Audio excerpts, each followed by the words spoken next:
যারা বেশি সুন্দর হতে চান তাদের কাছে আমাদের একটা পরামর্শ, বেশি বেশি করে নামাজ পড়বেন, নামাজের আগে মন দিয়ে ওযু বানাবেন, বিশেষ করে ফজরের নামাজটা কন্টিনিউ করবেন। আল্লাহ আপনার চেহারায় এমন সৌন্দর্য দান করবে যেটা পৃথিবীর মেকআপে সেই সৌন্দর্য আসবে না।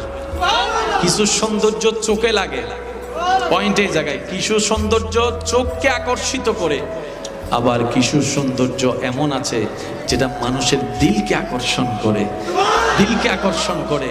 পৃথিবীর সৌন্দর্যে হয়তো আপনি মানুষের চোখে জায়গা নিতে পারবেন, দিলে সহজে জায়গাটা আসবে না। কিন্তু নামাজ এমন একটি ইবাদত, ওযু এমন একটি মাধ্যম যেটাকে আপন করতে থাকলে আপনার চেহারায় এমন একটা রৌনক আসবে যেটা সামনের জন দেখে তার দিল পর্যন্ত মানতে বাধ্য হবে। বলেন সুবহানাল্লাহ।